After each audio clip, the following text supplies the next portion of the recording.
Hello and assalamu alaikum students. Hope all of you will be fine and welcome back students after your long vacations. I welcome you all once again, and today the topic of our theme of our study is the US atomic bomb 1945 Hiroshima and Nagasaki. आज जिस topic को हम पढ़ रहे हैं बहुत interesting topic है और that is the Hiroshima and Nagasaki पर जो एटॉमिक बॉम्ब ड्रॉप किया गया था by the United States of America. उसको स्टडी करने की कोशिश करेंगे, उसको जानने की कोशिश करेंगे कि बेसिकली इसके पीछे क्या हिस्ट्री है और ये क्यों इतना ज़्यादा जो है वो इम्पॉर्टेंट टॉपिक है। और being a student of international politics या इंटरनेशनल रिलेशंस, आप लोगों को यू शुड नो और आप लोगों के पास इस चीज़ का कॉन्सेप्ट होना चाहिए कि बेसिकली इसके पीछे क्या कॉन्सेप्ट था, एटॉमिक बॉम्ब जो है क्यों डेवलप किया गया, उसकी क्या रीजंस थे और ये क्यों इतना इम्पॉर्टेंट है। जो आपकी इंटरनेशनल जो हिस्ट्री है, इंटरनेशनल बैनुल-अक़वामी ताल्लुकात, जो इंटरनेशनल रिलेशंस की जो हिस्ट्री है उसमें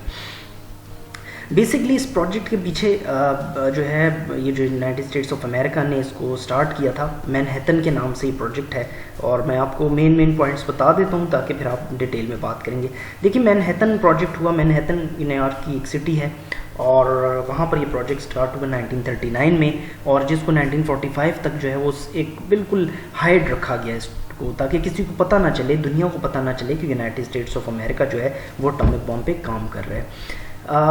ऑन दी अदर साइड आपको याद होगा ये सेकेंड वर्ल्ड वॉर का एरा था और ये जो आप इस वक्त फुटेजेस देख रहे हैं ये पर्ल हार्बर अटैक हुआ था 1930s में। और इस ये जो अटैक हुआ था that was made by the Japanese air force, और जापानीज़ की जो एयर पावर है उसने जो है अटैक जो है ऑल ऑफ सडन अटैक हुआ था यूनाइटेड स्टेट्स का जो नेवल बेस है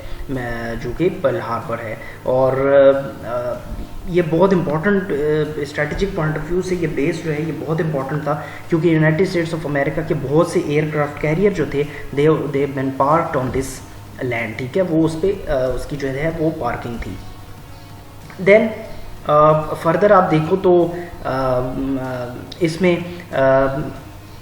यूनाइटेड स्टेट्स ऑफ अमेरिका ने इसी चीज़ को जो है वो अपॉर्चुनिटी बनाया, और यूनाइटेड स्टेट्स ऑफ अमेरिका को इसी, क्योंकि ये जब पर्ल हार्बर अटैक हुआ तो इसके बाद यूनाइटेड स्टेट्स ऑफ अमेरिका को एक अपॉर्चुनिटी मिली, और वो भी यूनाइटेड स्टेट्स ऑफ अमेरिका जो है jumped into the second world war. Second world war में वो फाइनली वो हिस्सा बना, और इसके साथ साथ जो है वो अपने प्रोजेक्ट पे काम कर रहे थे यूनाइटेड स्टेट्स ऑफ अमेरिका की जो एडमिनिस्ट्रेशन थी। और फाइनली 1945 में देखा कि जापान को, क्योंकि जापान जो था वो सरेंडर करने को तैयार नहीं था और जापान जो है बहुत टफ टाइम प्रोवाइड कर रहा था to United States of America, तो उन्होंने बहुत से एयरक्राफ्ट कैरियर्स भी ऑलरेडी जो है वो तबाह कर दिए थे और बहुत बड़ा लॉस था, फाइनेंशियल इकोनॉमिक लॉस था यूनाइटेड स्टेट्स ऑफ अमेरिका को। तो यूनाइटेड स्टेट्स ऑफ अमेरिका ने जो है वो कहा इंटरनेशनल दुनिया को कि दुनिया जो है वो एक सरप्राइज़ जो है वो देखेगी कुछ दिनों में, और वो सरप्राइज़ यही था कि उन्होंने जो है एटॉमिक बॉम्ब को यूज़ किया over the two industrial states that is the Hiroshima and Nagasaki, ठीक है। तो फर्दर इसको देखते हैं और क्या इस टॉपिक में हमारे पास इंशाल्लाह आपको बहुत आज ये इस टॉपिक को स्टडी करने में बहुत अच्छा लगेगा।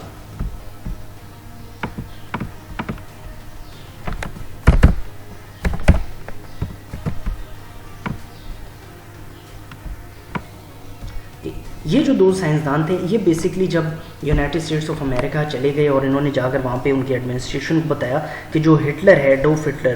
हिटलर जर्मनी का जो है वो चांसलर था, आपने नाम सुना होगा, और at that time he was in power. और एडोल्फ हिटलर की जो मेंटालिटी थी या उसकी साइकोलॉजी थी वो बड़ी हार्ड टाइप ऑफ साइकोलॉजी थी। और आपने हॉलोकॉस्ट का भी नाम सुना होगा जिसमें बहुत से ज्यूश को जो है उन्होंने हिटलर ने मार दिया था और बड़े बड़े चैम्बर्स में उनको बंद किया, और उसके थ्रू जो ये ऑशविंथ कैंप्स का नाम आपने सुना होगा जर्मनी में, वहाँ पर बड़े चैम्बर्स बनाए गए और उसमें जो है हिटलर ने उनको मार दिया, बहुत से सारे हिटलर जो जूइश कम्युनिटी थी उनके उन लोगों को। तो ये क्योंकि इनको भी थोड़ा थ्रेट था इन दोनों साइंसदानों को कि कहीं ऐसा ना हो कि हमारे लिए कोई प्रॉब्लम ना हो जाए, तो इन्होंने यूनाइटेड स्टेट्स ऑफ अमेरिका की जो एडमिनिस्ट्रेशन थी उनको क्लियर कट बताया गया बाय राइटिंग अ लेटर, और उनको कहा गया कि इससे पहले कि यूनाइटेड स्टेट्स जो जर्मनी है वो कोई इस तरह का स्टेप उठाए आप इसको ये आपकी रिस्पॉन्सिबिलिटी है कि because being a great power, आप एक बड़ी स्टेट हैं, तो आप इसको आप देखिए और इसको जो है किसी तरीके से आप इसको डिफ्यूज़ करें सिचुएशन को। तो 1940 में फिर $6,000 जो हैं वो अरेंज किए गए to start up the project, और $6,000 मीन के बहुत बड़ी अमाउंट है, जो कि आजकल in the mean time it's a huge amount. और उस वक्त भी बहुत बड़ी अमाउंट थी, लेकिन अगर इसको आजकल देखा जाए तो ये भी बहुत बड़ी बात है कि $6,000 जो है वो मीन्स के करोड़ों रुपए इस पे लगाए गए इस प्रोजेक्ट पे। देन यूएस आर्मी को जो है इसका ऑर्डर मिला इसके अपने प्रोजेक्ट को स्टार्ट किया जाए। कोलंबियन यूनिवर्सिटी में जो है स्टेट ऑफ कोलंबिया, वहाँ पर इस प्रोजेक्ट को स्टार्ट किया गया, और जो है लेफ्टिनेंट रिचर्ड जो हैं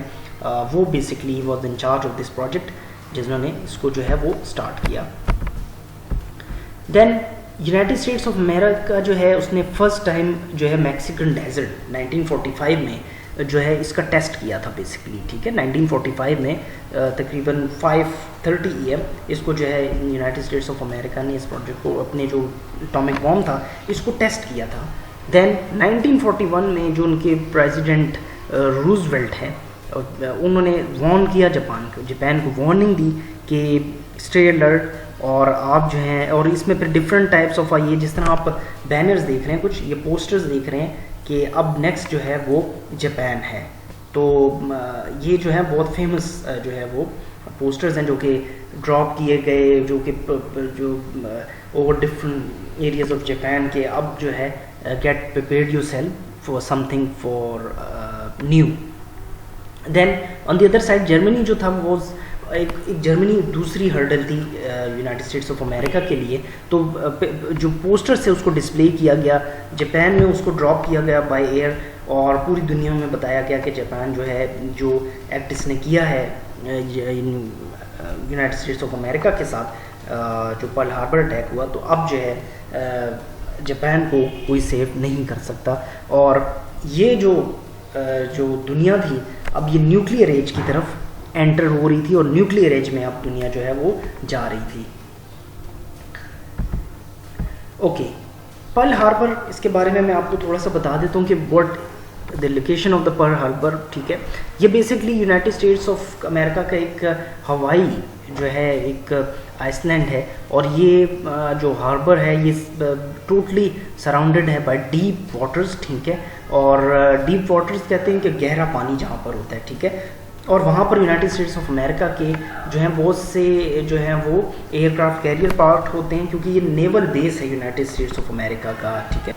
तो 1941 में जो है hundreds of Japanese fighters aircraft थे, उन्होंने अमेरिकन एयर बेस पर जो है वो नियर होनोलुलु, ये हवाई ये एक एरिया है, और वहाँ पर जो है इन्होंने जो है बेसिकली अटैक किया। और ये अटैक जो था 2 घंटे तक जारी रहा, डेविस्टेटिंग अटैक था, और जिसमें यूनाइटेड स्टेट्स ऑफ अमेरिका को पता ही नहीं चला कि ये हमारे साथ हो क्या रहा है। यूनाइटेड स्टेट्स ऑफ अमेरिका ने कि जापान जो है उन्होंने बेसिकली 20 अमेरिकन जो एसेट्स थे उसको,